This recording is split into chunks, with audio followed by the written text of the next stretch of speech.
Good morning. I don't know how the lighting is this morning and it's a little bit windy, but that's okay. Today is Saturday morning. We have gotten out of bed about half an hour ago. We started off with a terrible sleep last night because Kev parked right under a tree, so one of the limbs kept like scratching on the rooftop tent and you could hear it, and I couldn't sleep and it was hot, so we ended up pushing the car so we didn't wake anyone up and just moved it off that branch. Anyway, then had a fabulous sleep. So just woke up. Our plan today is to have a quick shower because we're not going to be at a campground for a while, I don't think. So we're going to have a warm shower this morning, even though it is hot. Get ourselves washed, and then we're going to go to the Broome markets, which I'm excited for. I love markets, so we're going to go check out those. And then we also have to get potable water, make sure we're filled up on that. And then we also need to get some stuff from I think Kev was going to try and find an Autobahn, was it? Repco, because he needs to service his car, so we'll try and get some oil and filters and stuff like that. But yeah, that's our plan today. Okay, the time is 9:22 and we are done with our shower and tidied up, and we're about to head to the markets. And Kev is hoping for some Dutch poffertjes for breakfast, even though that's extremely unhealthy, Kevin. Oh, I don't know, I just need something. Can't be fucked hooking bagging in eggs or pancakes at the moment, so. No, but he'll order little mini pancakes. Alright, the market was really good. We had a really nice coffee, and we also saw a young girl that was selling handmade pastries. So Kev had a pizza scroll and I had a cinnamon scroll. And then we were a bit greedy and had some Dutch poffertjes as well, because Kev was really looking forward to those. So he had maple syrup and butter, and I had lemon juice and icing sugar. And they were freaking awesome. They were really yummy. And we've just pulled up to fill up our water. And I'm laughing because the tap is one of those ones that you have to push down and then it stops, and then you push it down and it stops. And we've got 70 litres to do. So lucky we're not a caravan, but this is going to be fun. Okay, we just got done with the water. It wasn't as bad as what I thought it would be. Someone came up with a genius idea of putting a zip tie around it once you hold it down. So we were able to do that, and now we are just headed to Repco. We're just driving around looking for a camping spot for tonight. We are currently at a place called Kwandong Point. The sand is very soft and it's very busy. There are a lot of cars everywhere. So we're going to keep driving up towards James Price Point and see what that's like. We were originally going to head up that way anyway, so yeah, we'll just see. But this is what it looks like at the moment. The tide's out, so a lot of rocks and a lot of cliffs, yep, and very soft sand. So we literally drove for like a minute after I just filmed that part, and it's come to like a dead end, but you can see that someone's pushed through a little bit of track onto another track. I just said to Kev, the thing that gives me the absolute irrits is that when you have no service, you don't even have access to satellite maps. And I feel like satellite maps should be something that you have access to. I don't know how this works and like how it would even work without internet, but we're in 2024. Surely someone can figure something out. Satellite maps need to be a thing with no service, because satellite maps show you all the little roads, everything that normal maps don't show you. And sometimes people end up doubling back on themselves and traveling like an extra 100 kilometers when you could have just cut through like 7 kilometers somewhere and got back onto the same spot. So just something, I don't know if I can do it or if I can come up with something to be a millionaire, but satellite maps with no reception needs to be a thing. Alright, it's pretty narrow, but we're heading back out towards James Price Point because all of those areas were pretty full. We could find somewhere to stay and squish in, but I said to Kev, we're already heading up that way anyway, so let's just go on up there and see what that's like. And I think you can camp on the beach there as well, if not pretty close to, so it doesn't really matter how many people are there. There's sort of room to spread yourself out a little bit, so we will see. A lot of water over the road on these tracks, and even more so as we head towards James Price Point. They're not so deep, but yeah, just water all across the tracks. And just wash my fucking car. Yeah, Kev did just wash the car, so we're just trying to take it easy through them. This one's a bit deeper than the others, but still not bad. But yeah, just really muddy and gross. All that driving's done. It wasn't that long actually. Probably only been doing an hour of driving, but this is our fucking camp. There's only one car really next to us. I think people are like there. There's an actual point you can camp on, but you can't access the beach at all because it's all cliff area, whereas here you can actually access the beach. And yeah, how good. Nothing but white sand, red cliffs and blue water. I might go fishing off of those rocks there. Looks like it drops down a fair bit. Hopefully there's no crocs. How good? What a day to be alive. What a weirdo. Who is that? Been following me around everywhere. First day of winter. I don't know if I can put up with it. It's just too hot. We've been resting for a little while. It's been pretty hot in this sun. So just resting in the shade. Oh, I went and dug a hole for a fire and got a couple sticks. There's not much firewood around here. It was recently burnt at the top there as well. You can't see it, but if you climb up the top there, the ground's all black and everything's just burnt. So not a lot of firewood around. But the time has come to service my car now that it's cooling off. So I'm just going to do the fuel filter first, probably, until it cools down, and then I'll just climb underneath rather than laying in the hot sand now. I do have a picnic rug I can put down. So yeah, and I'm not a grub. I am going to catch me oil, for those wondering.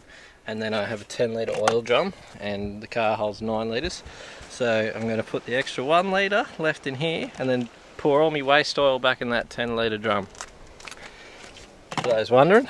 Not doing a major service, only doing the fuel filter, the oil filter and the air filter, but I might even just blow the air filter out that's in it and wait until after the Gibb River Road to replace the air filter, because I don't know if it's going to be dry and if there's lots of cars going up and down and how dusted I'm going to get. So I don't know, I'll see what that one that's in it's like and go from there. Alright, Kev's still working on the car, but hopefully it's not going to storm. The sun is setting, and well, the sun's setting over the other side, but these clouds have sort of rolled in. So there's the sunset. Hopefully that doesn't mean that rain's coming, because it is quite hot today and it's going to get really muggy if it starts to rain. Car serviced. What a pain in the ass that was. It's the first time I've had diesel on my hands in a long time. But sun's setting, a few more people have rocked up. How good is this? Absolutely beautiful. The colours here are amazing. I say that everywhere, but... What do we got for dinner, Hol? What's happening? Burgers. Burgers. I am knackered. Man, I saw a lot of sweating back there. I actually might just go and have a quick rinse to get some sand off of me and all that. So yeah, this could be my last episode if there's crocs down here. Love yous. Alright, I don't know how well the stars pick up on here. I'm going to try and zoom in. It's beautiful. And just move you around. From what I can see on the lens, it doesn't pick up very well at all. But there's so many stars out here. It's places like this where there's not much light around. No, you can't really see them, but yeah. Places like this where there's not much light around and you're literally just camping. Wow, that lens was foggy. And yeah, the stars are the prettiest you've ever seen. Aren't they, Kev? Yeah. And the best you've ever seen. Although, nothing beats the Flinders Ranges. If you really want to see good stars, I look bald, I promise I do have hair. Flinders Ranges is where it's at. There is hundreds of hermit crabs here. There's this. They're all around the campsite. If you literally walk towards a rock, you'll hear them all just crawling. He's quite big too, like compared to my finger. He's a big boy. Shut the torch up, like over there. Yeah, there's another one right there. They're all near the rocks here, you can hear them. And you can see heaps of patterns. There's one. Oh wow, that's a pretty shell. Oh, that's a nice shell, isn't it? Here's a big one. Nice shell, mate. Nice home. Love what you've done with the place. Nice shell. Yeah, they got Another one nice there. shells. He's got like a torpedo shell. Must be for cyclones. And tornadoes. What's he doing? He looks like he's flipped out. There's no one in front of you.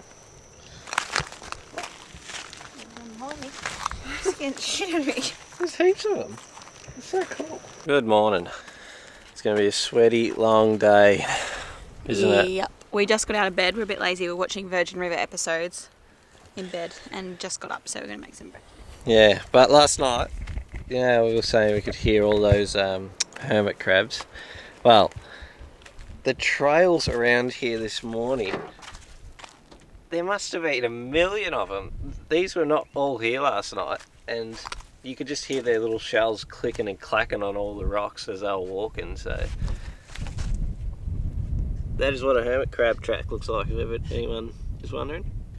They push with their legs and drag their big shell behind them.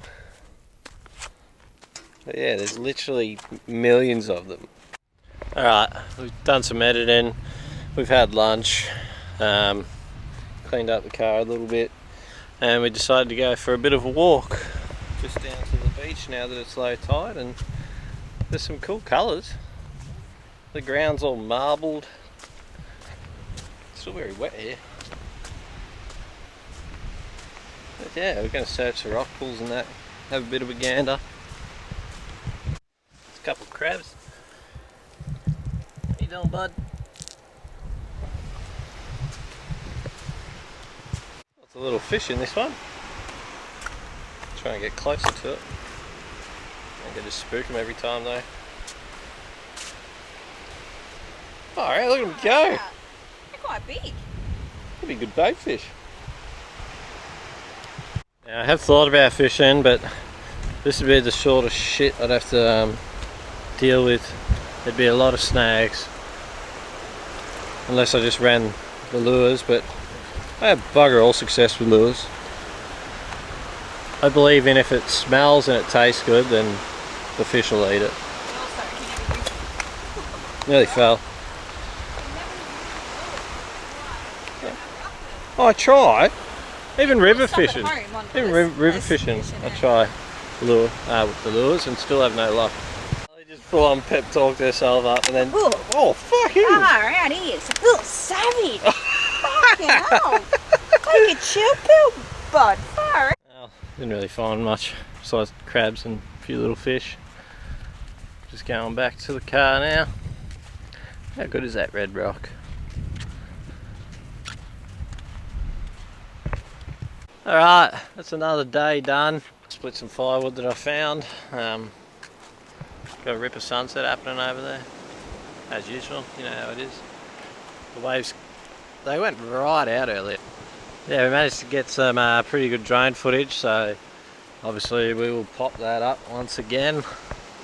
But yeah, all in all, this has been a pretty good spot. Pretty quiet. You don't really get many cars coming in during the day. I reckon we've had 2 come in today, but yeah, that's it. James Price is known for like the red cliffs and like the whatever, because I've got a lot of drone footage. So yeah, this James Price Point is quite beautiful. It's known for its red cliffs and all this marbly looking sand, or the red sand where it meets the white sand, and then the beautiful water and the black rocks in the water. Sunsets are just a bonus, and yeah, we didn't even try fishing. Didn't want to lose any rigs. Good morning. Okay, update. The time is 6:20 in the morning, and we've been awake since 1:30 because there's seagulls. It started to rain at James Price Point where we were at, which was fine. I slept through that. Then the wind picked up a little bit, and I looked out the rooftop tent window, and I just saw this massive, like almost like black circle cloud around us with like a white strip underneath it. And then I just had a big anxiety attack and thought that it was another cyclone or whatever, and I'm just wife of the year and dragged Kev out of bed at 1:30 in the morning because I was panicked and crying and having a great time. So you can see by the bags on my eyes, we're tired. So we drove into town. We also had our tyres deflated, so we're on the side of the road inflating those. The road coming in was like completely underwater, obviously because of all the rain. And you would have seen on the way out there was already some water on the road, so yeah, completely underwater. Our car then got extremely muddy again after we just cleaned it, so we also went to the car wash. And yeah, we've just pulled up. We went straight to McDonald's when they were 24 hours, but as soon as we'd done all that stuff, we went there and Kev got a double shot coffee, I got a coffee, got some brekkie, and yeah, we've sort of just been hanging around. Kev had to go to the toilets. We had to wait for them because they lock the public toilets here until a certain time, so we had to wait for them to open so Kev could go. That's a cool little walkway. And yeah, now we're just like having a walk around. Very tired, but there's heaps of mangroves here. Don't know if I'd be letting my dogs run in the mangroves when there's crocs, but anyway, whatever floats your boat. Mow on, bloke. Have a look at that. That's a nice haircut. Looks very pretty with the sun poking through the clouds there over the mangroves. Kev is not happy with me. How cool is this? We don't have anything like this in Victoria. So they have like their own discard bin for like fishing and fishing line and tackle stuff. They have bait boards. Nice little sunrise there. Bait boards, rod holders, and like all along. So there's like 2 here, 2 further down there. They're everywhere. Like if you catch something big. Yeah, you can't really. Because that ladder is still like 2 metres off the water. Yeah. It is a fair way, but how cool. Alright, we haven't filmed much, and ignore the jumper, I'm just covering my sunburn. We've driven for about an hour and we're just checking to see if this campsite's open. There's like a it is private property, but apparently the owners allow you to go on it and camp. So it's just near the Fitzroy River. So yeah, we've just gotten to this sign here which says keep gate closed. There's no signs about not being able to go down here. It just says to keep the gate closed because obviously stock on the road is dangerous.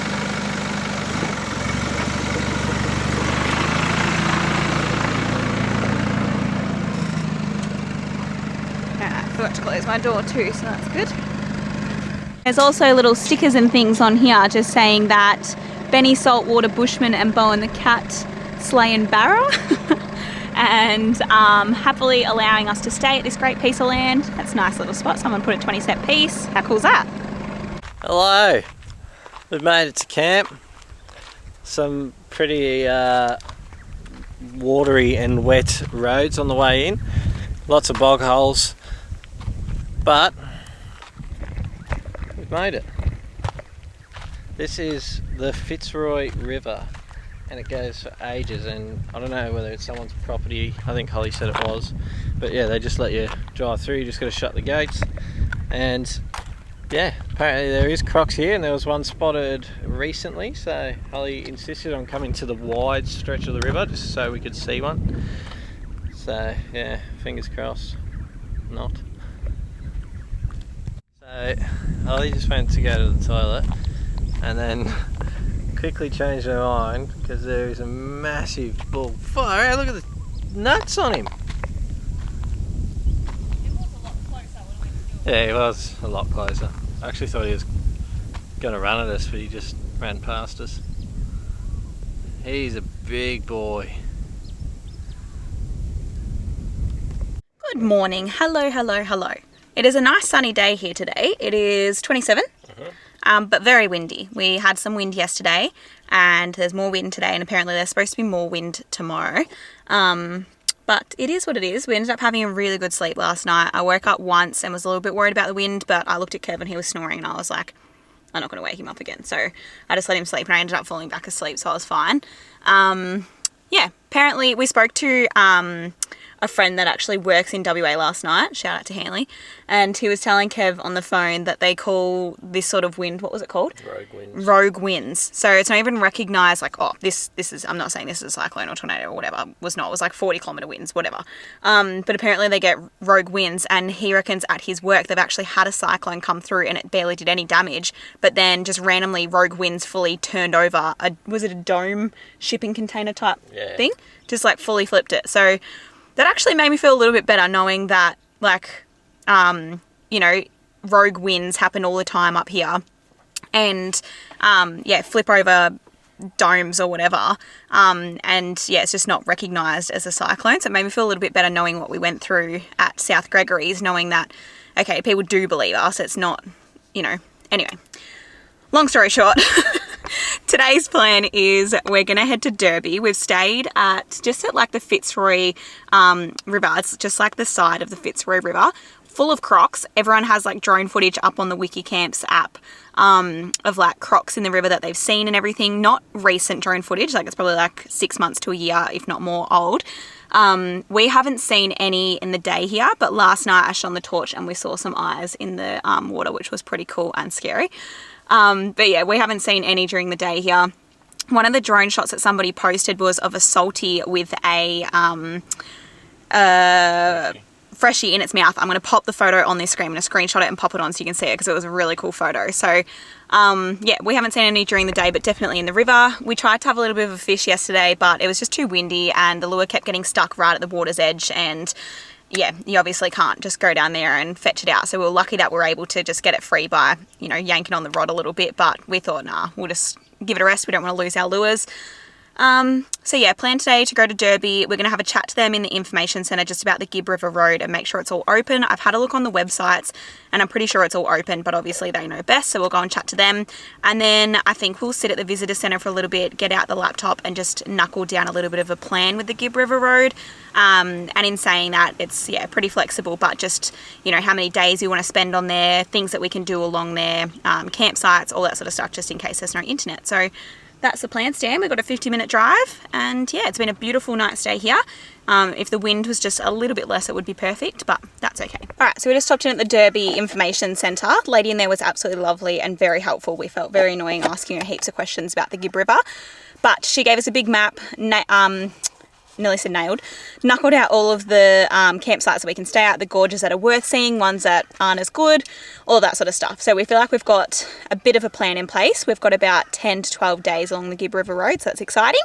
And then we cross over to Northern Territory. Speaking of which, it'll be July, or like late June, July, when we cross over into Northern Territory, so we'll get to be part of their NT Day, which we're super excited for, especially Kev. He loves fireworks, and being from Victoria, I think all other states actually, fireworks are illegal unless you have a license for them. So it's really exciting that you can actually just buy fireworks and celebrate their freedom of their territory up there, so that's pretty cool.